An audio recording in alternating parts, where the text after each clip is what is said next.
தாய் வீடு மே மாதம் 2025. புனுவெலும் பிரசானம், மத மறுப்பும் பேரருளும் திரையிறை இயலும். எழுதியவர் சுவர்ணவேல். வாசிப்பவர் ராஜீவானந்த்.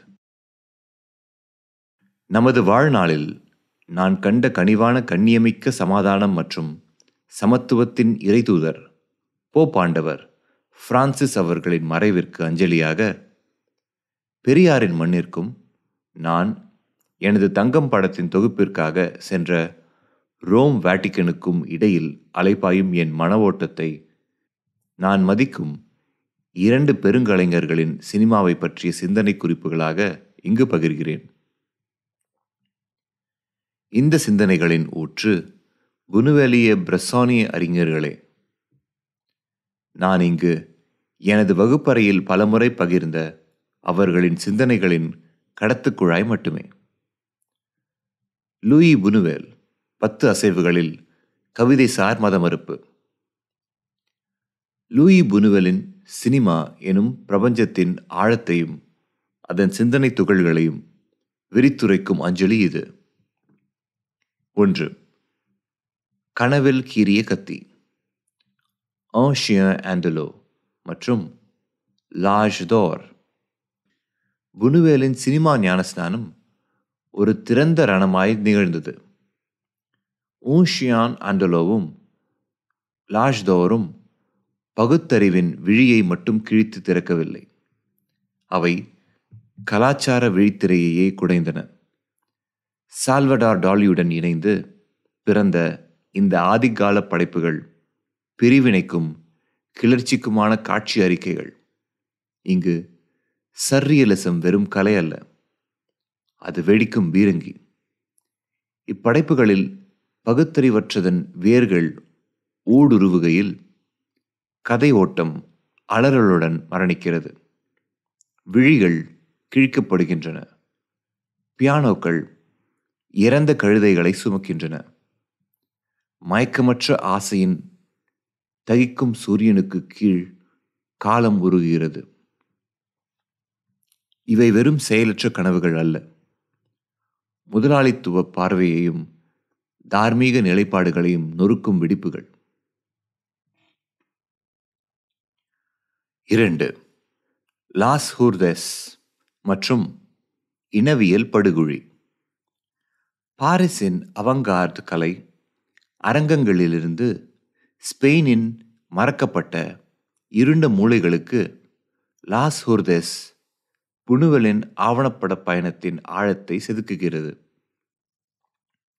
ஆனால் இது நடுநிலை பார்வை அல்ல, இது கத்தியுடன் பயணிக்கும் இனவியல். குறியீட்டு யதார்த்தவாதம் சர்ரியலிச மாண்டேஜுடன் கலந்து யதார்த்தத்தையே அதன் சொந்த கனவாக உருமாற்றுகிறது. அரசியல் அவமதிப்பும் கவித்துவ ஏளனமும் சொட்டும் ஆவணமாகிறது.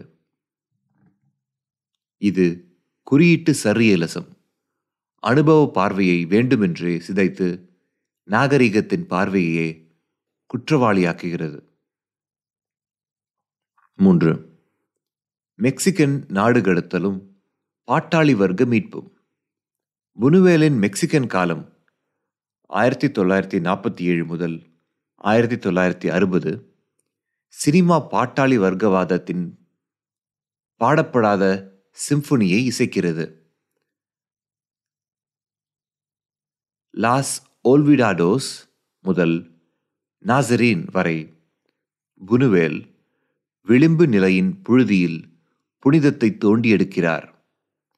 அவரது கதாபாத்திரங்கள் பிச்சைக்காரர்கள், அனாதைகள், வீழ்ந்த புனிதர்கள். நியோ ரியலிச அமைப்புகளின் ஊடேயும் சர்ரியலிசம் வெடிக்கிறது. கற்கள் மிதக்கின்றன, கனவுகள் குறுக்கிடுகின்றன. நீதி சிலுவையில் அறையப்பட்ட புனிதனைப் போல இடைநிறுத்தப்படுகிறது. இவை தார்மீக கதைகளில் சுற்றுப்பட்ட மத மறுப்புகள், கிளர்ச்சியின் ஒழுக்கச் செயல்கள். மெக்சிகன் படங்கள் புனுவெலின் கொல்லைப்புறத்திலிருந்து ஒலிக்கும் பிரசங்கங்கள். அங்கு சித்தாந்தம் நம்பிக்கையுடன் ரத்தம் சிந்துகிறது.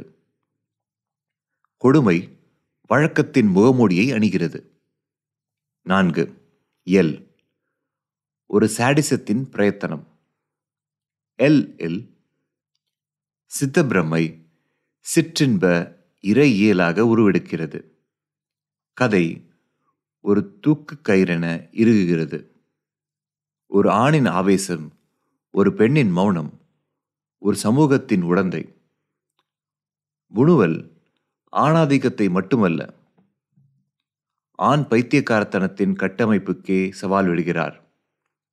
இது ஒரு தனிநபர் ஆய்வு அல்ல, இது ஆணாதிக்க நோயியலின் உடற்கூறாய்வு. புணுவேலுக்கு குரூரத்தின் ஆசான் என்ற பிம்பம் இருந்தபோதிலும், பெண் குரல்களை வெளிப்படுத்தும் அவரது விசித்திரமான திறமையை ஜான் க்ளோத் கேரியே குறிப்பிடுகிறார். 5. விரிதியானா மற்றும் தூய்மையின் தலைகீழாக்கம். விரிதியானா ஒரு நீதிக்கதை என்றால் அது நிந்தனையின் நீதிக்கதை. ஒரு கன்னியாஸ்திரியின் பக்தி சிற்றின்பத்தில் சிதைகிறது. பிச்சைக்காரர்களின் இரவு உணவு கடைசி விருந்தின் களியாட்ட பகடியாக மாறுகிறது. இந்த படம் அன்றாடத்தையே அவமதிப்பதாக மாற்றுகிறது.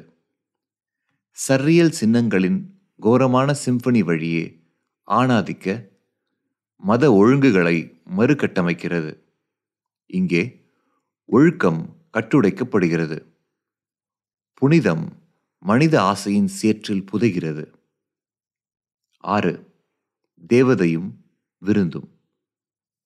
பிரெஞ்சு முத்தொகுதி. தி எக்ஸ்டர்மினேட்டிங் ஏஞ்சல் முதல் தி டிஸ்க்ரீட் சார்ம் ஆஃப் த பூர்ஜுவாஸ் மற்றும் தி ஃபேண்டம் ஆஃப் லிபர்ட்டி வரை புணுவேல் தனது சமூக அழிவின் அரங்கை செம்மைப்படுத்துகிறார். முதலாளித்துவ வர்க்கம் உண்ணவோ வெளியேறவோ நினைவு கூறவோ முடிவதில்லை. இந்த படங்கள் சர்ரியலிச ஃபியூகுகள், பல ஓசை பாடல்கள். இங்கு மீண்டும் மீண்டும் நிகழ்தலே விமர்சனத்தின் பொறிமுறையாகுகிறது. புணுவேல் சமூக தர்க்கத்தின் சரிவை பிரதிபலிக்க கதையாடலை சிதற செய்கிறார். நையாண்டியாக தொடங்குவது மீவியர்பியலின் ஏளனத்தில் முடிகிறது. முதலாளித்துவ வர்க்கம் சுவர்களால் அல்ல, அவர்களின் சொந்த உரிமையின் அபத்தமான மந்த நிலையால் சிக்கியுள்ளது. 7. திரிஸ்தானா மற்றும் உரிமைக்கான உருவகம். திரிஸ்தானாவில் புணுவேல் ஆசைக்கும் சார்பு நிலைக்குமான சிக்கலான கொடுமையை நெய்கிறார். டான் லோப் திரிஸ்தானாவை மயக்கி முடக்குகிறார். உருவகமாகவும் உண்மையாகவும் அவள் விரக்தியடைந்த திறனின் உருவமாகிறாள். அவளது இறுதிச் செயல் கவித்துவ முரணுடன் செதுக்கப்பட்ட அமைதியான பழிவாங்கல். இது புணுவேலின் அமைதியான ஆயினும் கொடுமையான தருணம். தனிப்பட்டது அரசியல் ஆகிறது. உடல் வர்க்கம் மற்றும் பாலின படிநிலைகளின் போர்க்களமாக மாறுகிறது. 8. ஆசையின் தெளிவற்ற பொருள். பிரிவின் சிற்றின்பம். புணுவேலின் அன்னப்பாடல் தட் அப்ஸ்கியோர் ஆப்ஜெக்ட் ஆஃப் டிசையர், அவரது சிதறுண்ட அடி. 2 கொன்சிட்டாக்கள். பொன்னிறமும் கருமையும், முதலாளித்துவமும் பாட்டாளி வர்க்கமும். ஆண் புரிதலின் சாத்தியமற்றத்தை நிழலாடுகின்றன. இந்த படம் பெண்ணிய விமர்சனத்தை எதிர்நோக்கியிருந்தது மட்டுமல்லாமல், வர்க்கம் மற்றும் பாலின உரிமைகளின் குறுக்கீட்டையும் எதிர்பார்த்தது. அதன் இறுதிப் படிமம் வெடிப்பின் விளிம்பில் நிற்கும் ஆசை. நவீன அதிருப்தியை பற்றிய புணுவேலின் தீர்க்க தரிசன பார்வைக்கு சான்று. சமகால சமூக அரசியல் அமைதியின்மை காட்சிகளில் விசித்திரமாக எதிரொலிக்கிறது. 9. முறையான மத மறுப்பு, ஒழுக்கமின்மையின் ஒழுக்கம். புனுவேலுக்கு ஒவ்வொரு இயக்கச் செயலும் ஒரு தார்மீக ஆத்திரமூட்டல். ஆயினும் அவரது மத மறுப்புகள் சூன்யவாதம் அல்ல, அவை நோயறிதல். புனுவேலின் கற்பித்தல் புதிய பார்வை அளவுகோல்களை கோரியதால் அவரது கலை துல்லியமாக நெய்யப்பட்ட மத மறுப்பாக இருந்தது. அவரது படங்கள் எதிர்ப்பு கோட்பாட்டு நூல்கள். அவை பார்வையாளரை சமூக கட்டமைப்புகளின் கொடுமையை எதிர்கொள்ள சவால் விடுகின்றன. கதார்சிஸ் அல்லது ஆழ்ந்த உணர்ச்சி தூய்மைக்கு வழிவகுக்காமல். 10. திறந்தே இருக்கும் கண் இமை.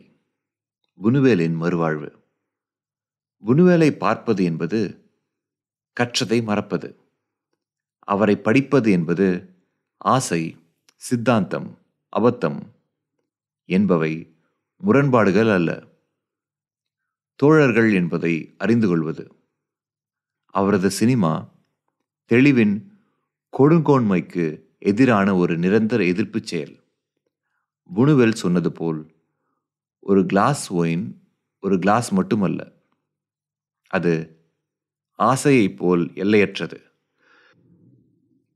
ஒவ்வொரு படமும் ஒரு கவிதை காயமாகவே உள்ளது, ஒருபோதும் குணமடையாமல், எப்போதும் தன்னை எதிர்லயத்துடன் வெளிப்படுத்திக் கொண்டே.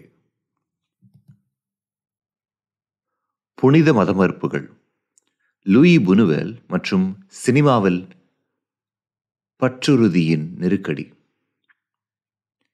நான் ஒரு நாத்திகன், கடவுளுக்கு நன்றி. லூயி புனுவேல். லூயி புனுவேலின் மதத்துடனான உறவு, குறிப்பாக கத்தோலிக்கம், ஒரே நேரத்தில் நெருக்கமாகவும் உருவ வழிபாட்டுக்கு எதிராகவும் ஊசலாடியது. ஒரு பக்தியுள்ள ஜேசுயிட் குடும்பத்தில் வளர்ந்து மதப்பள்ளியில் கல்வி கற்ற புனுவேல் கிறிஸ்துவத்தின் சின்னங்களையும் கட்டமைப்புகளையும் முரண்பாடுகளையும் ஒருபோதும் கைவிடவில்லை. மாறாக அவற்றை அவர் கட்டுடைப்புக்கான கருவிகளாக மறுசுழற்சி செய்தார். நாசரின், விரிடியானா, சிமோன் டெல் டெசியர்டோ, எல், தி மில்கி வே மற்றும் தட் அப்ஸ்க்யூர் ஆப்ஜெக்ட் ஆஃப் டிசையர் போன்ற படங்கள் முழுவதும் புனுவேல் மதத்தை ஒரு பின்னணி சாரடாக அல்ல. புனுவேல் ஒரு மதத்தை ஒரு பின்னணி சரடாக அல்ல, மாறாக நல்லொழுக்கம், நம்பிக்கை, சடங்கு, ஒழுக்கம் பற்றிய கேள்விகளின் சர்ரியலிச விசாரணையின் கீழ் வெடிக்கும் ஒரு மையப் போர்க்கள வெளியாக அரங்கேற்றுகிறார். இந்த கட்டுரை புனுவேலின் மத விமர்சனத்தை மத மறுப்பின் சினிமா இறையியலாக ஊடுருவுகிறது. அவரது படங்கள் மதத்தை வெறுமனே கேலி செய்வதில்லை, மாறாக அதை ஒரு நெறிமுறை விசாரணையின் முறைமையாக பயன்படுத்துகின்றன. கோட்பாட்டிற்கும் வாழ்வெதார்த்தத்திற்கும், தூய்மைக்கும் துன்பத்திற்கும், பக்திக்கும் பாசாங்குத்தனத்திற்கும் இடையிலான பிளவுகளை அவை அம்பலப்படுத்துகின்றன. 1. நாசரின், இறை நம்பிக்கை எனும் புதிர். நாசரின் தூய்மையின் ஒரு ஜேசுவிட் சோதனையை முன்வைக்கிறது. அதன் நாயகன் தந்தை நசாரியோ கிறிஸ்துவை பின்பற்ற முனைகிறார். வறுமையையும் பணிவையும் தேர்ந்தெடுத்து விபச்சாரிகளுக்கும் குற்றவாளிகளுக்கும் கருணை காட்டுகிறார். ஆயினும் உலகம் அவரது பக்தியை தண்டிக்கிறது, அவரது தொண்டு குழப்பத்தை விளைவிக்கிறது, அவரது மன்னிப்பு துரோகத்தை அழைக்கிறது. இரட்சிப்புக்கு பதிலாக அவரது பாதை ஏமாற்றத்திற்கும் கைதுக்கும் இட்டுச் செல்கிறது. புனுவேலின் பார்வையில் நசாரியோ தியாகி அல்ல, அபத்தமாக உருமாற்றப்படுகிறார். அவர் தார்மீக மதமறுப்பாளர் ஆகிறார். அவரது நல்லொழுக்கம் அவரை நிறுவனமயமாக்கப்பட்ட மதம், சமூகம் இரண்டிலிருந்தும் தனிமைப்படுத்தும் ஒரு ஆன்மா. அவரது துன்பம் மீட்பளிப்பதில்லை. சுழற்சியானது படம் எந்த மீயியற்சி முடிவையும் மறுக்கிறது. புனுவெலின் பார்வை இங்கு காஃப்காவின் கிறிஸ்துவ வழி போன்றது. நம்பிக்கை என்பது வெளியேற வழியில்லாத ஒரு சிக்கலான புதிர். 2. விரிடியானா, இறை அருளின் பகடி. விரிடியானா புனுவெலின் மிகவும் இறுகிய சினிமா சமய சிறுபயிற்சியை பிரதிபலிக்கிறது. ஒரு புதிய கன்னியாஸ்திரி ஒரு தோட்டத்தை மரபுரிமையாக பெற்று பிச்சைக்காரர்கள் மற்றும் பொருந்தாதவர்களை வைத்து கிறிஸ்தவ தொண்டு செய்ய முயற்சிக்கிறார். அவரது முயற்சிகள் கடைசி விருந்தின் இழிவான பகடியில் உச்சக்கட்டத்தை அடைகின்றன. அங்கு ஏழைகள் கேலி செய்கிறார்கள், குடிக்கிறார்கள், விருந்தை தீட்டுப்படுத்துகிறார்கள். அருள் பாவத்தால் அல்ல, லட்சியவாதத்தின் அப்பாவித்தனத்தால் களங்கப்படுத்தப்படுகிறது. புனுவெல் கத்தோலிக்க சடங்குகளை மட்டுமல்ல, புனிதத்தின் சினிமா மொழியையும், முகப்பு அமைப்புகள், நற்கருணை சின்னங்கள், ஒளி நிழல் விளக்குகள் கீழறுத்து வக்கிரமான மதத்தன்மையின் ஒரு காட்சியை நெய்கிறார். சிலுவை ஒரு குத்துவாளாகிறது. புனிதமானது ஆபாசமாகிறது. ரட்சிப்பு சிற்றின்பத்தில் சரிகிறது. விரிடியானாவில் தெய்வீக பொருளாதாரம் இல்லை. தோல்வியுற்ற பக்தியின் எச்சமும் ஆணாதிக்கத்தின் காமமும் மட்டுமே எஞ்சியுள்ளன. பிராங்கோவின் ஆட்சி ஸ்பெயினில் படத்தை தடை செய்தது. வாட்டிகன் அதை கண்டித்தது. புனுவெலை பொறுத்தவரை அதுவே நியாயப்படுத்துதல். ஒரு உண்மையான மதப்படம் திருச்சபையை அதிர்ச்சிக்குள்ளாக்க வேண்டும் என அவர் ஒரு முறை கேலியாக கூறியுள்ளார். 3. சிமோன் டெல் டெசியர்டோ, துறவரமும் சாத்தானிய பிரகாசமும். சிமோன் புனித சிமியோன் ஸ்டைலிட்ஸை மாதிரியாக கொண்ட ஒரு துறவி. பாலைவனத்தில் ஒரு தூணின் மேல் வாழ்கிறார். தனிமையும் பட்டினியையும் கொண்டு ஆன்மீக அறிவொளியை தேடுகிறார். ஆனால் அவரது தேடல் மீண்டும் மீண்டும் ஈடரிக்கப்படுகிறது. அற்புதங்களை தேடும் கிராமவாசிகள் அவரது மரபை கேள்விக்குள்ளாக்கும் பாதிரியார்கள். இறுதியாக பிசாசே அவரை பல்வேறு வேடங்களில் சோதிக்கிறாள். மான்ஹாட்டன் இரவு விடுதியில் ஒரு நவீன நடன கலைஞர் உட்பட. இங்கே புனுவெல் இடைக்காலத்தையும் நவீனத்தையும் இணைத்து ஆன்மீகம், வரலாறு அல்லது பொருள்முதவாதத்திலிருந்து தப்ப முடியாது என உணர்த்துகிறார். சிமோனின் முயற்சிகள் உன்னதமானவை, அதே சமயம் அபத்தமானவை. அவரது புனிதம் காட்சி பொருளாக குறைக்கப்படுகின்றது. இறுதி வெட்டு சிமோனை பாலைவனத்திலிருந்து 1960களின் டிஸ்கோதேக்கிற்கு இழுத்து செல்வது துறவரத்தை வழக்கற்று போனதாக ஆக்குகிறது. மதமறுப்பு, சர்ரியல் மாண்டாஜ், தற்காலிக இடப்பெயர்ச்சி மத தொடர்ச்சியை பலவீனப்படுத்துவதை சூட்டுகிறது. 4.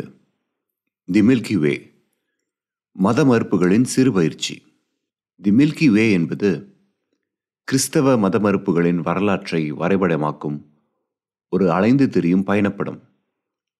நைசியா கவுன்சில் மற்றும் ஜான் செனிசத்திலிருந்து இரட்டைவாத பிரிவுகள் வரை 2 யாத்ரீகர்கள் கோட்பாடுவாதங்களையும் அற்புத அபத்தங்களையும் இறையியல் புதிர்களையும் சிந்திக்கின்றனர். புனுவேலின் கோட்பாட்டின் மீதான அணுகுமுறை பாண்டித்தியமானதல்ல, ஆனால் மகிழ்ச்சியுடன் அதன் வேர்களை கீழிறக்கக்கூடியது. ஒரு பிஷப் கிறிஸ்துவின் இரட்டை இயல்பு பற்றி விரிவுரையாற்றுகிறார்.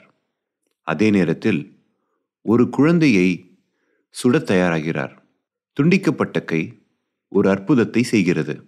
படம் ஒரு சரியல் கேட்டகிசமாக மாறுகிறது. தெளிவை குழப்பத்துடன் இணைக்கிறது. இது வரலாற்று பாடம் அல்ல, வரலாற்றிலிருந்து விடுதலை. இந்த படத்தில் புனுவேல் மதத்தை சோகமாகவும் நகைச்சுவையாகவும் அரங்கேற்றுகிறார். தெய்வீகம் நழுவக்கூடியதாக, அணுக முடியாததாக, எப்போதும் மனித முட்டாள்தனத்தின் வழியே ஊடுருவிச் செல்கிறது. 5. புறம்போக்கு புனிதர்களும் நிந்தனை உருவங்களும். இந்த மையப்படங்களை தாண்டி புனுவேலின் முழு படைப்பும் இறையியல் துணை நூல்களால் நிரம்பியுள்ளது. எல் ஒரு பக்தியுள்ள மனிதனை காட்டுகிறது. அவனது மத உணர்வு சித்த பிரமையாகவும் பெண் வெறுப்பாகவும் மாறி கத்தோலிக்க ஒழுக்கம் ஆணாதிக்க வன்முறைக்கு எப்படி ஊட்டமளிக்கிறது என்பதை விமர்சிக்கிறது. இது எல்லா மதங்களுக்கும் பொருந்தும். தி எக்ஸ்டர்மினேட்டிங் ஏஞ்சல் ஒரு இரவு விருந்துக்கு பிறகு விவரிக்க முடியாதபடி அறையை விட்டு வெளியேற முடியாத முதலாளித்துவ விருந்தினர்களின் குழுவை கொண்டுள்ளது. பாவம் மீறல் அல்ல, ஒரு செயலை மீண்டும் மீண்டும் செய்தல் என பரிந்துரைக்கிறது. அது அன்றாடம் நாம் செய்யக்கூடிய உணவருந்துதலாக கூட இருக்கலாம். That obscure object of desire வெளித்தோற்றத்தில் சிற்றின்ப ஆபாசத்தை பற்றியது. ஆசை சடங்கை எவ்வாறு பின்பற்றுகிறது என்பதை காட்டுகிறது. கதாநாயகனின் காமம் அவமானம் மற்றும் இயலாமையின் திருவற்சாதனமாக மாறுகிறது. இந்த எல்லா படங்களிலும் புனிதமானது அதிகாரம், கட்டுப்பாடு, மாயை ஆகியவற்றின் முகமூடியாக அவிழ்க்கப்படுகிறது. மத மறுப்பு, நம்பிக்கை மற்றும் அருள். புனுவேலின் சினிமா எளிமையான அர்த்தத்தில் நாத்திகமோ மதச்சார்பற்றதோ அல்ல. அவர் மதத்தை நிராகரிக்கவில்லை, அவர் அதை ஊடுருவுகிறார். அதன் முரண்பாடுகளை ஆராய்கிறார். அதன் படிநிலைகளை கேலி செய்கிறார். அதன் சின்னங்களை மறுகட்டமைக்கிறார். அவரது படங்கள் மத மறுப்பின் ஒழுக்கங்கள். அவை பார்வையாளர்களுக்கு போதனையை அல்ல, வேதனையை வழங்குகின்றன. வெளிப்படுவது ஆன்மீக தெளிவின்மையின் ஒரு சினிமாவாகும். அங்கு நம்பிக்கை ஒளி வீசுவதில்லை, ஆனால் நிறுவனமயமாக்கத்திலிருந்து விலக்கப்படுகிறது. அவரது படங்களில் வசிக்கும் குருடர்கள் மற்றும் பிச்சைக்காரர்களைப் போல புனுவேல் நம்மை இறைப்பற்றை நோக்கி தடுமாறச் செய்கிறார். தெளிவுடன் அல்ல, அவமதிக்கும் பக்தியுடன். அவர் உண்மையான அர்த்தத்தில் அபத்தத்தின் இறையியலாளர். லூயி புனுவேல் மற்றும் ஆசையின் புதிர். அடக்குமுறை மற்றும் திரும்ப திரும்ப செய்தலின் ஒரு சினிமா. பாவம் இல்லாத செக்ஸ், உப்பு இல்லாத முட்டை போன்றது. லூயி புனுவேல். லூயி புனுவேலின் சினிமாவில் ஆசை என்பது வெறும் சிற்றின்பமானது அல்ல, அது இருத்தளியில் சார்ந்தது. ஒவ்வொரு இடப்பெயர்ச்சி, ஒவ்வொரு முறிவு, யதார்த்தத்தின் ஒவ்வொரு சர்ரியல் தலைகீழாக்கத்தின் பின்னுள்ள எரிபொருளது. ஒரு கருப்பொருள் என்பதை விட புனுவேலின் படங்கள் வேட்கை முறையான கொள்கையாக செயல்படுகிறது. அதன் விரக்தி, ஒத்திவைப்பு, தலைகீழாக்கம் ஆகியவை அவரது கதைகளின் கட்டமைப்பை நெய்கின்றன. The discreet charm of the bourgeois belle de jour, that obscure object of desire அல்லது எல் ஆக இருந்தாலும் ஆசை ஒருபோதும் நிறைவேற்றப்படுவதில்லை. அது முடிவில்லாமல் இடம்பெயர்கிறது. சின்னங்கள், கனவுகள், சடங்குகள், அபத்தங்கள் வழியே மத்தியஸ்தம் செய்யப்படுகிறது. உளப்பகுப்பாய்வுக்கு கோட்பாடு மற்றும் சித்தாந்தம், அடக்குமுறையின் மார்க்சிய விமர்சனங்கள் ஆகியவற்றிலிருந்து ஒளியை பெற்று இந்த பகுதி புனுவேலின் வேட்கையின் மீதான சினிமா அணுகுமுறையை தனிப்பட்ட நோயியல் மற்றும் அரசியல் உருவகம் ஆகிய இரண்டாகவும் ஊடுருவுகிறது. 1. சமூக சடங்காக ஆசை. தி டிஸ்க்ரீட் சார்ம் ஆஃப் த பூர்ஜுவாஸ். புனுவேலின் சில படங்கள் தி டிஸ்க்ரீட் சார்ம் ஆஃப் தி பூர்ஜுவாஸ் போல அடக்குமுறைக்கும் திரும்ப திரும்பச் செய்தலுக்குமான இடைவினையை நேர்த்தியாக நாடகமாக்குகின்றன. முன்னுரை ஏமாற்றும் வகையில் எளிமையானது. ஒரு உயர்தர நண்பர்கள் குழு இரவு உணவு சாப்பிட முயற்சிக்கிறது. ஆனால் அவர்களின் உண்ணும் முயற்சிகள் தொடர்ந்து குறுக்கிடப்படுகின்றன. மரணம், கனவுகள், போர் விளையாட்டுகள், திருச்சபை ஒப்புதல் வாக்குமூலங்கள், நாடக வெளிப்பாடுகள் வழியே. இங்கே ஆசை ஒரு வளையமாக கட்டமைக்கப்பட்டுள்ளது. பாத்திரங்கள் எப்போதும் மேஜையில் அமர்ந்திருக்கிறார்கள், ஆனால் ஒருபோதும் உணவளிக்கப்படுவதில்லை, பூசிப்பதில்லை. அவர்களின் பசி, உணவு, செக்ஸ் அல்லது உரையாடலுக்காக அதிகரித்து வரும் விசித்திரமான ஊடுருவல்களால் தடுக்கப்படுகிறது. புனுவேல் இந்த குறுக்கீடுகளை சீரற்ற சர்ரியலச கேலிகளாக அல்ல, மாறாக சமூக வெளிப்பாட்டின் வழிமுறைகளாக வடிக்கிறார். ஒவ்வொரு இடையூறும் முதலாளித்துவ நாகரிகத்தின் சித்தாந்த அடித்தளங்களை வெளிச்சமிடுகிறது. சாப்பாட்டு சடங்கு, நேர்த்திக்கும் கட்டுப்பாட்டிற்குமான சின்னம், சட்டவிரோத உறவுகள், போதைப்பொருள் கடத்தல், இராணுவ உடந்தை, தார்மீக பாசாங்குத்தனத்தின் வலையை மறைக்கிறது. ஆசை பின்னர் காமத்தால் மட்டும் கட்டுப்படுத்தப்படுவதில்லை, ஆனால் சமூக குறியீட்டு ஒழுங்கால் கட்டுப்படுத்தப்படுகிறது என்பது புலனாகிறது. பாத்திரங்கள் இரவு உணவு மேஜைக்கு திரும்பும் கட்டாயத்தன்மை ஃப்ராய்டின் மரண உந்துதலை தூண்டுகிறது. மேலும் அவர்களால் உட்கொள்ள இயலாமை ஒரு வகையான வக்கிரமான நற்கருணையை குறிக்கிறது, அங்கு சடங்கு வாழ்வாதாரத்தை இடமாற்றுகிறது. புனுவேலில் முதலாளித்துவ வர்க்கம் வில்லன்கள் அல்ல, பழக்கத்தின் தானியங்கி இயந்திரங்கள். ஆசைக்கு முடிவில்லை, ஏனெனில் அதன் பொருளாதாரம் அதிகாரத்தின் செயல்திறன் மூலம் திருப்தியை ஒத்திவைப்பதாகும். 2. மாசோகிச உடல். Belle de Jour. Belle de ஜோரில் செவரின் ஒரு முதலாளித்துவ இல்லத்தரசி இரட்டை வாழ்க்கை வாழ்கிறார். அவர் தனது திருமணத்திற்குள் கற்பை பராமரிக்கும் போது பிற்பகல்களை ஒரு விபச்சார விடுதியில் வேலை செய்வதில் கழிக்கிறார். புனுவேல் பார்வையாளரை அவரது கற்பனை வாழ்வில் மூழ்கடிக்கிறார். எல்லைகள் கரையும் வரை கனவுகளையும் யதார்த்தத்தையும் பிணைக்கிறார். இங்கே ஆசை இன்பத்தை தேடுவது பற்றியல்ல, அடையாளத்திலிருந்து தப்பிப்பது பற்றியது. செவரினின் மசோகிசம் அவரது நிலையான சமூக பாத்திரத்திற்கு எதிரான ஒரு கிளர்ச்சியாக வடிவமைக்கப்பட்டுள்ளது. திருமணத்தின் மலட்டு உலகில் அவர் வீட்டின் தேவதை, விபச்சார விடுதியில் அவர் பன்முகத்தன்மையின் புரிந்து கொள்ள முடியாத உருவமாக மாறுகிறார். சமர்ப்பிப்பவர், கட்டளையிடுபவர், பேய் போன்றவர். புனுவேல் அவளது ஆசையை ஒரு முரண்பாடாக அரங்கேற்றுகிறார். அவள் விரும்பாததை விரும்புகிறாள்.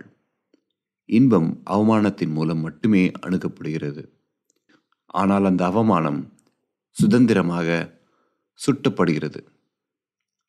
படத்தின் கட்டமைப்பு இந்த முரண்பாட்டை பின்பற்றுகிறது. விழிப்புக்கும் கனவு நிலைகளுக்கும் இடையே மாறி மாறி கற்பனையை ஒருபோதும் தீர்க்கவில்லை. இது மற்றமையின் ஆசை என லக்கானிய கருத்துகளுடன் ஒத்துப்போகிறது. எப்போதும் நடுவிணக்கம் செய்யப்படுகிறது, ஒருபோதும் நேரடியாக இல்லை. 3.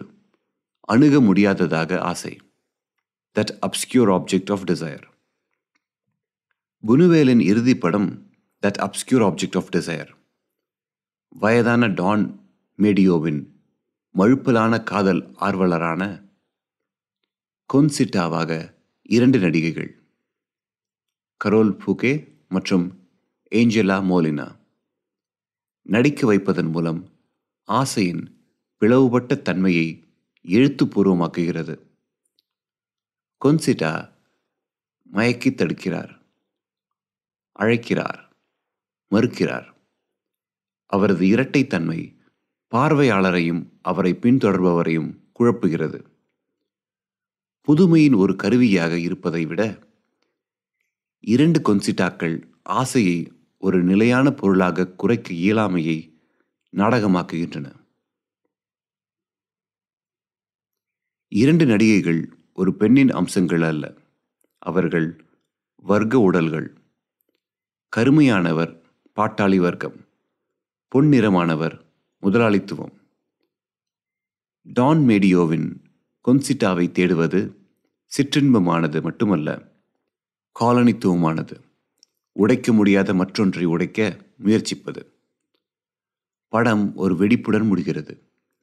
உண்மையில் ஒரு பயங்கரவாத குண்டு தெருவில் வெடிக்கிறது. புனுவேல் எப்போதும் தீர்க்கதரிசி. தனிப்பட்ட ஆசையின் நோயியலை பொது வாழ்வின் வன்முறையுடன் இணைக்கிறார். காட்சி ஒரு சர்ரியல் நீள்வட்டம். வரலாறு காதல் கற்பனையில் வெடிக்கிறது. சிற்றின்பத் தீர்வின் எந்த மாயைகளையும் சிதறடிக்கிறது. 4. ஃபெட்டிஷ் மற்றும் ஃபாசிசம். எல் மற்றும் திரிஸ்தானா. எல் ஒரு பக்தியுள்ள சித்தப்பிரமை கொண்ட மனிதன் தனது கட்டுப்பாட்டுக்கான ஆசையை மனைவியின் மீது செலுத்துகிறான். அவளை கண்காணித்து கற்பனை செய்யப்பட்ட துரோகங்களுக்காக தண்டிக்கிறான்.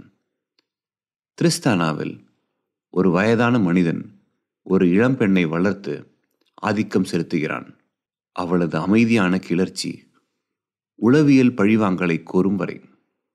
இரண்டு படங்களும் ஆசையை அதிகாரமாக விசாரிக்கின்றன. அவை சிற்றின்ப இயக்கத்தை அல்ல, பாசிச பதற்றத்தை பிரதிபலிக்கின்றன. புனுவேல் உடைமையை அன்புடன், தூய்மையை கண்காணிப்புடன் இணைக்கும் கத்தோலிக்க ஆணாதிக்க கலாச்சாரங்களை விமர்சிக்கிறார். ஃபெட்டிஷ், அது பாதமாக இருந்தாலும், சிலையாக இருந்தாலும், மணியாக இருந்தாலும் ஒருபோதும் அப்பாவியாக இருப்பதில்லை. அது ஆசை ஒழுக்கமாக மாறும் தருணத்தை குறிக்கிறது. அங்கு சிற்றின்பம் சட்டமாகிறது. 5. ஆசையின் கட்டமைப்பு இலக்கணம்.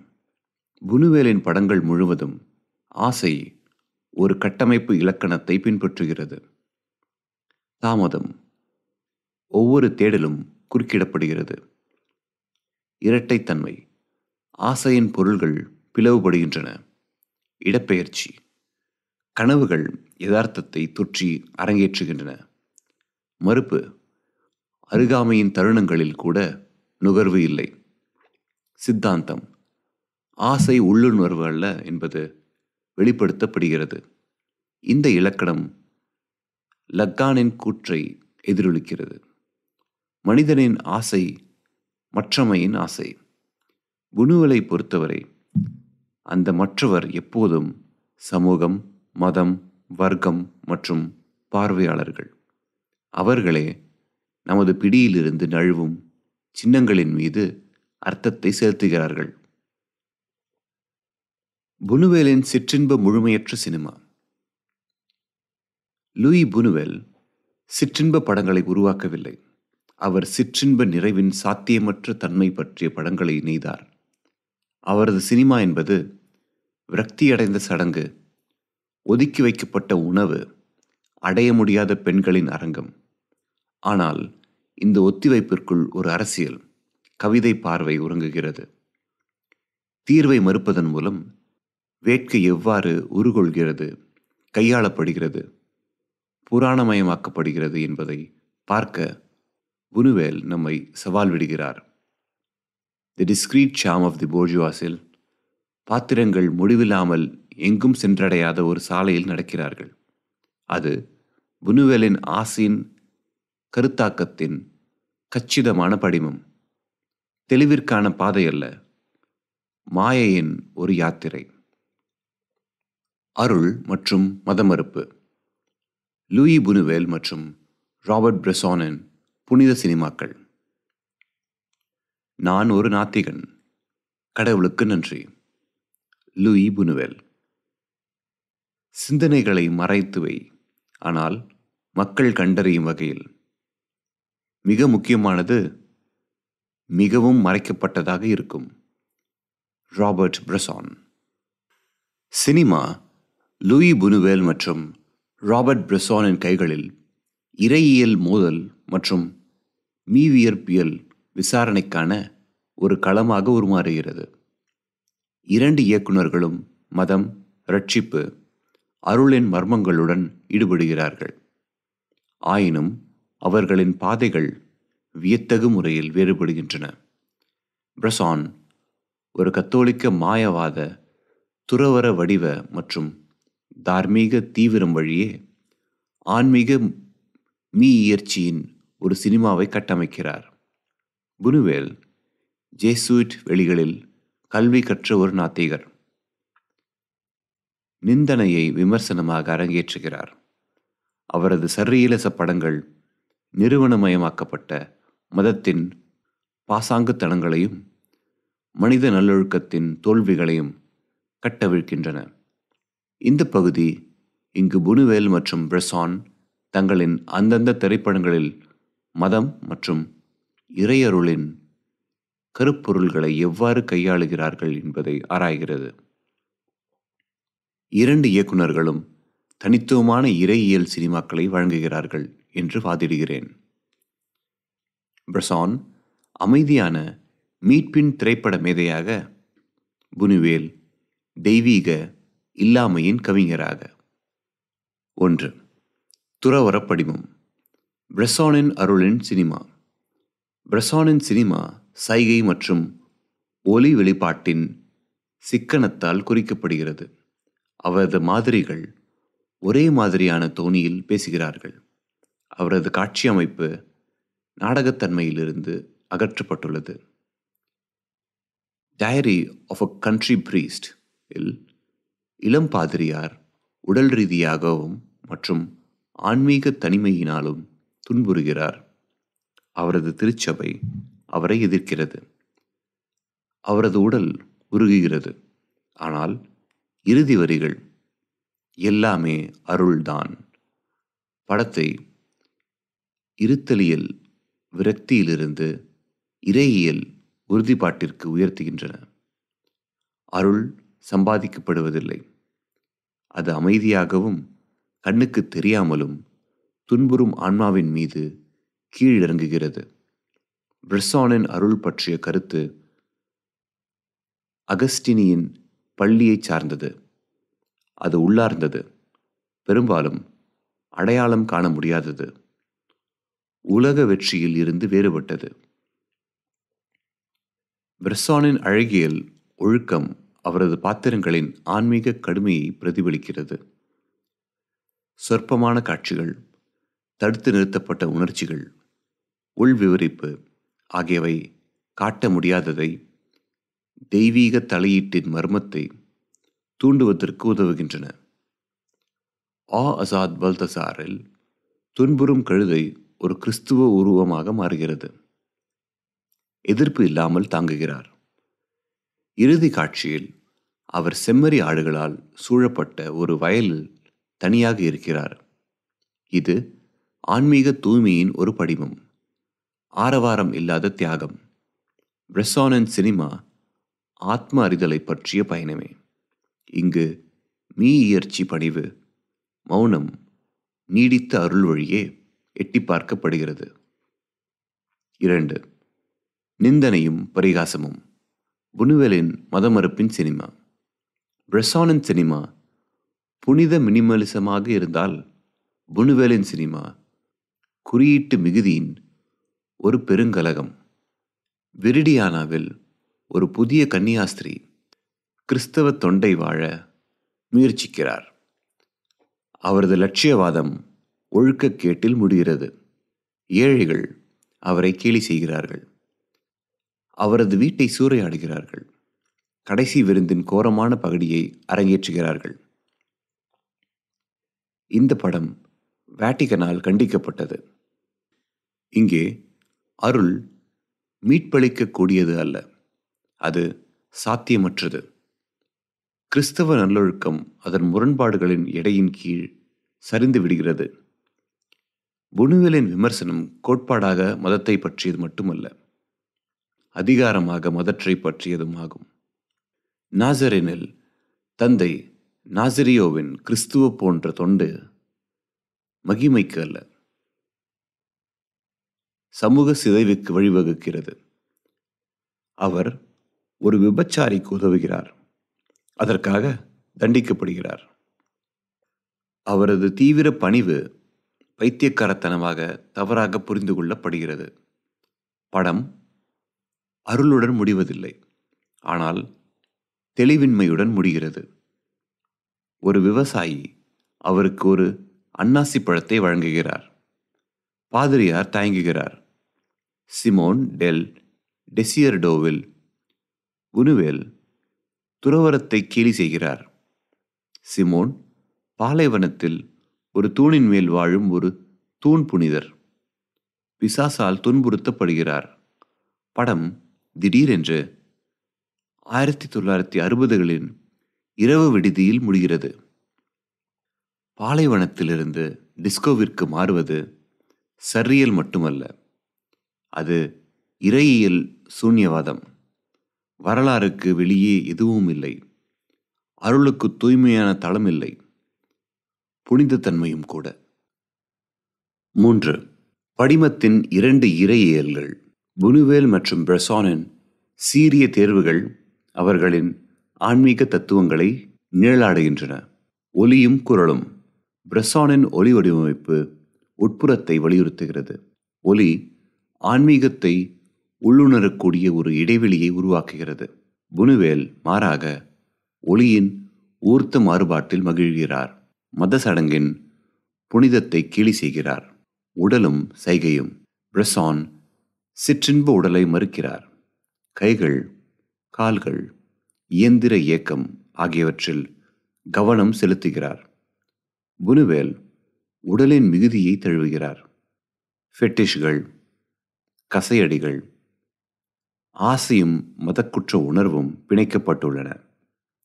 புனுவேலை பொறுத்தவரை விரத கட்டுப்பாடுகளின் அடக்குமுறை புனிதத்தன்மை அல்ல, அது நோயியல். கட்டமைப்பு. பிரசானின் படங்கள் ஆன்மீக முன்னேற்றத்தை சுற்றி கட்டமைக்கப்பட்டுள்ளன.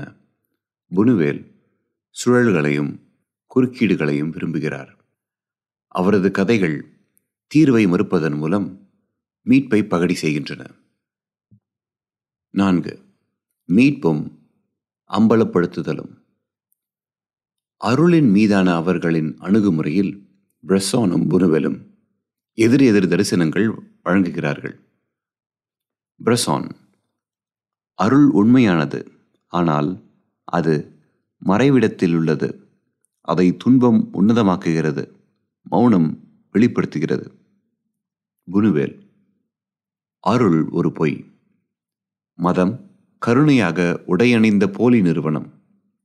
புனிதர்கள் கேலி செய்யப்படுகிறார்கள். தொண்டு வீணானது. கடவுள் அவர் இருந்தால் அறையை விட்டு வெளியேறிவிட்டார். ஆயினும் 2 இயக்குனர்களும் மனித துன்பத்தின் மர்மத்தை தொடர்கிறார்கள். புனுவேலில் இந்த மர்மம் கோரமானது, தீர்க்கப்படாதது. பிரசானில் அது சோகமானது, ஆனால் சாத்தியமான, மீட்பளிக்கக்கூடியது. இருவரும் சினிமாவின் கருவிகளை பிரசங்கிக்க அல்ல, கேள்வி கேட்க, நிச்சயமற்ற தன்மையை சீர்குலைக்க பயன்படுத்துகிறார்கள். பிரசான் சந்தேகிக்கும் விசுவாசி என்றால், புனுவேல் நம்பிக்கையின் இல்லாமையை விசனப்படுத்தும் நாத்திகர்.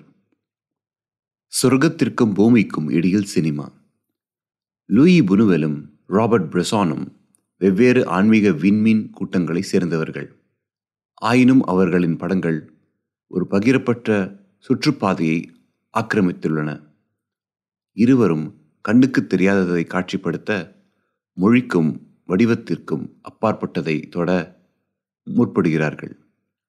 ஒருவர் இறக்கும் பாதிரியாரின் மௌனத்தில் இயற்சியை காண்கிறார். மற்றவர் ஒரு குத்துவாளாக மாறிய சிலுவையின் வடிவத்தில் கேலியை காண்கிறார். அவர்களின் படங்கள் வெறுமனே மதத்தை பற்றியவை அல்ல. அவை சினிமா இறையியல்கள், மதமறுப்பும் புனிதமும் கலந்தவை. அதன் அருள் புனிதத்தை எதிர்கொள்ளும் தைரியத்தில் ஒளிர்கிறது. அருளின் மௌனம், ராபர்ட் பிரெசான் மற்றும் மீயியற்சியின் சினிமா இறையியல். மக்கள் ஒரு படத்தை புரிந்து கொள்வதற்கு முன்பு அதை உணர வேண்டும் என்று நான் விரும்புகிறேன். ராபர்ட் பிரெசான். ராபர்ட் பிரெசானின் சினிமா ஆழ்ந்த ஆன்மீக உள்நோக்கத்தின் பிரதிபலிப்பு. அவரது படங்கள் வடிவத்தில் சுருக்கமானவை, சிக்கனமானவை, ஆனால் மீவியற்பியல் அதிர்வில் செழிப்பானவை. கத்தோலிக்க சிந்தனையில் அடித்தளமிடப்பட்ட ஒரு சினிமா இறையியலை இயற்றுகின்றன, ஆயினும் கோட்பாடு எல்லைகளை மீறுகின்றன. பிரெசான் கத்தோலிக்க திரைப்பட இயக்குனர் என்ற முத்திரையை நிராகரித்தாலும் அவரது படைப்புகள் மத படிமங்கள், மீட்பளிக்கும் ஏக்கம் மற்றும் அருளின் மர்மத்தால் நிறைந்துள்ளன. இந்த கட்டுரை இங்கு பிரெசானின் படங்கள் மினிமலிச அழகியல், தார்மீக நீதிக்கதைகள், ஆன்மீக முரண்பாடுகள் மூலம் ஒரு மத பார்வையை எவ்வாறு உருவாக்குகின்றன என்பதை ஆராய்கிறது. பிரெசான் மதத்தை பற்றிய படங்களை உருவாக்கவில்லை. அவர் அனுபவத்தில் மதத்தை உணரக்கூடிய படங்களை உருவாக்குகிறார். அவரது சினிமா பார்வையாளரை மீயியற்சியின் பிரசன்னத்திற்கு திறக்கிறது. காட்சி அல்லது அற்புதம் மூலம் அல்ல, ஆனால் அமைதியான துன்பம், அன்றாட சைகைகள், அவரது பாத்திரங்களின் தீவிர உள்நோக்கம் வழியே. 1. பேரருளின் சினிமா. பிரெசானின் ஆன்மீக பார்வைக்கு மையமானது அருளின் கருத்து. வாழ்ந்த, பெரும்பாலும் கண்ணுக்கு தெரியாத அனுபவமாக டைரி ஆஃப் அ கண்ட்ரி பிரீஸ்டில் ஒரு இளம் பாதிரியார் ஆன்மீக நெருக்கடியையும் உடல் வலியையும் அனுபவிக்கிறார். படம் எல்லாம் அருள்தான் என்ற வார்த்தைகளுடன் முடிகிறது. அருள் வெற்றி மூலம் வருவதில்லை. அது எப்போதும் உணரக்கூடியதாகவும் இல்லை. அது விரக்திக்கு பிந்தைய மௌனத்தில், துன்பத்திற்கு அடிபணிவதில், தோல்வியை ஏற்றுக்கொள்வதில் வெளிப்படுகிறது. பிரெசானின் அருள் அகஸ்டினியன் மற்றும் பாஸ்கலியன் வழியை பின்தொடர்வது. அது சம்பாதிக்கப்படாதது, தகுதியற்றது, அளவிட முடியாதது. பிரெசானின் கடவுள் மறைக்கப்பட்டவர். பார்வையாளருக்கு ஒருபோதும் தெய்வீகத்தின் படிவம் அளிக்கப்படுவதில்லை. அருள் சோகத்தை பொருளுடன் கதிர்வீச்சு செய்யும் ஒரு வகையான இல்லாமையாக தோன்றுகிறது. அதன் பிரசன்னம் அதன் கண்ணுக்கு தெரியாத தன்மை மூலம் உணரப்படுகிறது. 2. திரையியல். பிரெசானின் கடின அழகியல் வெறுமனே அழகு சார்ந்ததல்ல, அது இறையியல். அவர் சினிமாவிலிருந்து நாடகத்தன்மையை அகற்றுகிறார். தொழில்முறை அல்லாத நடிகர்கள், ஒரே மாதிரியான வரி விநியோகம், குறைந்தபட்ச எடிட்டிங் ஆகியவற்றை பயன்படுத்துகிறார். அவரது சினிமா கூறுகள் கட்டுப்படுத்தப்பட்டவை. இந்த சினிமா மினிமலிசம் ஆன்மாவின் உள் போராட்டத்தை பிரதிபலிக்கிறது. பிரெசானின் படங்கள் வழக்கமான உணர்ச்சி கொந்தளிப்புகள் மற்றும் கதை எதிர்பார்ப்புகளை அடக்குவதன் மூலம் ஒரு ஆன்மீக நிலைத்தன்மையை உருவாக்குகின்றன. இந்த நிலைத்தன்மை பார்வையாளரை படத்தின் மௌனங்கள் மற்றும் நீள்வட்டங்களின் மீது உள்ளர்த்தத்தை செலுத்த உதவுகிறது. பிரெசானில் புனிதமானது உறுதிப்பாட்டின் மூலம் அல்ல, கழித்தலின் மூலம் வெளிப்படுகிறது. பிரெசானிய அறிஞர்கள் வலியுறுத்துவதைப் போல அவருடையது சினிமாவின் ஒரு எதிர்மறை இறையியல். கடவுள் அல்லாத அனைத்தையும் அகற்றுவதன் மூலம் தெய்வீகம் அணுகப்படும் ஒரு எதிர்மறை வழி. பிரெசானை பொறுத்தவரை வடிவம் என்பது பிரார்த்தனை, காட்சி மற்றும் உணர்ச்சிகரமான மிகுதியை தடுத்து நிறுத்துவது, தியானத்திற்கான இடத்தை அனுமதிக்கிறது. புனிதமானது காட்டப்படாதவற்றில் வாழ்கிறது. 3. தீமையின் பிரச்சனையும் துன்பத்தின் சாட்சியம். பிரெசானின் மத பார்வை ஒருபோதும் அப்பாவித்தனமானது அல்ல. அவரது உலகம் வன்முறை, கொடுமை, ஆன்மீக குருட்டுத்தன்மையால் குறிக்கப்பட்டுள்ளது. முஷேடில் ஒரு இளம்பெண் ஒடுக்குமுறை, வறுமை, வன்புணர்வை தாங்குகிறாள். இறுதியில் தற்கொலை செய்து கொள்கிறாள். படம் எந்த வெளிப்படையான மீட்பையும் வழங்கவில்லை. ஆயினும் அது ஆழ்ந்த ஆன்மீக உரையை நிகழ்த்துகிறது. முஷேட்டின் துன்பம் கருணை இல்லாத உலகிற்கு எதிரான ஒரு அமைதியான குற்றச்சாட்டாகவும், மறைக்கப்பட்ட கடவுளை நோக்கிய ஒரு அமைதியான அழுகையாகவும் மாறுகிறது. பிரஸ்ஸான் தீமையை விளக்குவதில்லை. அவர் அதை மூல எளிமையுடன் வழங்குகிறார். அவரது படங்கள் யோபுவின் புத்தகத்தை தூண்டுகின்றன. ஆனால் விரக்தியிலும் கூட பிரஸ்ஸான் மீயியற்சியின் சாத்தியத்தை பரிந்துரைக்கிறார். முஷேட் கண்டனத்துடன் முடிவதில்லை. ஆனால் ஒரு வகையான மாய அமைதி மரணம் மூலம் அடையப்படுகிறது. The trial of Joan of Arc இல் பிரஸ்ஸான் புனிதரின் தியாகத்தை ஒரு வழிபாட்டு சடங்காக மறுபரிசீலனை செய்கிறார். விசாரணை வார்த்தைக்கு வார்த்தை வழங்கப்படுகிறது. கேமரா தொலைவில் உள்ளது. ஜோனின் குரல் அளவிடப்பட்டதாகவும் அடக்கப்பட்டதாகவும் உள்ளது. அவளது தியாகம் காட்சியல்ல, சாட்சியம். சினிமா சாட்சி தாங்கும் செயலாக மாறுகிறது.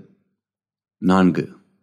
விலங்குகள், அப்பாவித்தனம் மற்றும் மீட்பின் மர்மம். ஆசாத் பல்தசார் ஒருவேளை பிரஸ்ஸானின் மிகவும் புதிரான, பிரியமான மத நீதி கதையாகும். தலைப்பு கழுதை பல்தசார் தொடர்ச்சியான மனித எஜமானர்களின் கைகளில் செல்கிறது. ஒவ்வொருவரும் ஒரு வகையான குரூரத்தை பிரதிநிதித்துவப்படுத்துகிறார்கள். ஆயினும் பல்தசார் மௌனமாக இருக்கிறார். எல்லாவற்றையும் கண்ணியத்துடன் தாங்குகிறார். அவர் மனிதமயமாக்கப்படவில்லை. ஆயினும் அவர் தார்மீக பிரசன்னத்தை வெளிப்படுத்துகிறார். பல்தசார் ஒரு கிறிஸ்து உருவமாக மாறுகிறார். அவர் அற்புதங்களை செய்வதால் அல்ல, ஆனால் அவர் தீர்ப்பு இல்லாமல் துன்பப்படுவதால். செம்மறி ஆடுகளால் சூழப்பட்ட அவரது மரணம் கடவுளின் ஆட்டுக்குட்டியின் படிமத்தை தூண்டுகிறது. ஆயினும் படம் உருவகத்தை வலியுறுத்துவதில்லை. அது தெளிவற்றதாக, திறந்த வெளியாக உள்ளது. பல்தசார் ஒரு விலங்கு, ஒரு சின்னம், ஒரு ஆன்மீக குறியீடு, எல்லாம் ஒரே நேரத்தில். பல்தசார் மூலம் பிரஸ்ஸான் அப்பாவிகள், புரிதல் இல்லாமல் துன்பப்படுபவர்கள், ஒரு வகையான புனித சாட்சியை தாங்குகிறார்கள் என்று பரிந்துரைக்கிறார். கழுதை அருளின் ஒரு பாத்திரமாக மாறுகிறது. அது உலகின் அழகையும் கொடுமையையும் ஒரே வேளையில் சம அளவில் வெளிப்படுத்துகிறது. 5. பிரஸ்ஸானிய மௌனம், ஒலி மற்றும் தனிப்பெரும் கருணை. பிரஸ்ஸானின் படங்களில் மௌனம் வெறுமை அல்ல, ஆனால் தோற்றுவாய். உரையாடல் சுருக்கமானது, துல்லியமான, சில நேரங்களில் பெருக்கப்பட்ட ஒலிகளுடன். இந்த ஒளி நிலப்பரப்பு ஆன்மீக கட்டமைப்பின் ஒரு வடிவமாக மாறுகிறது. பார்வையாளரின் கவனத்தை உள்நோக்கி வழிநடத்துகிறது. பிரஸ்ஸானின் ஒலி பயன்பாடு ஒரு நற்கருணை போல செயல்படுகிறது. அது சாதாரணமானதை புனிதமாக மாற்றுகிறது. A Man Escaped இல் சொரிதல், கிசுகிசுத்தல், மௌனத்தின் ஒலி ஆன்மீக பதற்றத்தை அதிகரிக்கிறது. தப்பிக்கும் செயல் ஆன்மாவின் விடுதலைக்கான ஒரு உருவமாக மாறுகிறது. கதாநாயகன் சொல்வது போல், வாகை என்னில் இல்லை, ஆனால் கடவுளில் உள்ளது. 6. மறைக்கப்பட்ட கடவுளும் திறந்த முடிவும். மத சினிமா பெரும்பாலும் போதனையாக நீர்த்துப் போகும் தற்காலத்தில் பிரஸ்ஸான் திறந்த முடிவுகளையும் தீர்க்கப்படாத கேள்விகளையும் கொண்ட ஒரு சினிமாவை வழங்குகிறார். அவர் விரக்தி மற்றும் ஆறுதல் இரண்டையும் மறுக்கிறார். பதிலாக மர்மத்திற்கான வெளியை விட்டுச் செல்கிறார். அவரது படங்கள் நம்பிக்கையின் ஒப்புதல் வாக்குமூலங்கள் அல்ல, ஆனால் கடவுளின் இல்லாமை மற்றும் சாத்தியம் பற்றிய தியானங்கள். மனித இதயம் அமைதியற்றது, தகர்ந்திருக்கிறது, ஆயினும் அருளுக்கு திறந்திருக்கிறது. பிரசானின் கேமரா மத கோட்பாட்டை உறுதிப்படுத்த முற்படவில்லை, ஆனால் ஆன்மாவை அதன் நிர்வாண பாதிப்பு நிலையில் வெளிப்படுத்த முயற்சிக்கிறது. காத்திருத்தல், இயங்குதல், தாங்குதல் மூலம். முடிவுரை. புனித யதார்த்தவாதத்தின் ஒரு கவிதை நோக்கி. ராபர்ட் பிரசானின் படங்கள் அமைதியான வேதனையின் தேவாலயங்கள். அங்கு புனிதமானது அற்புதம் மூலம் அல்ல, தாங்குதலின் மூலம் அணுகப்படுகிறது. அவரது ஆன்மீக பார்வை வெற்றியை சார்ந்ததல்ல, நடுங்கும் நம்பிக்கையின் வெளிப்பாடாகும்.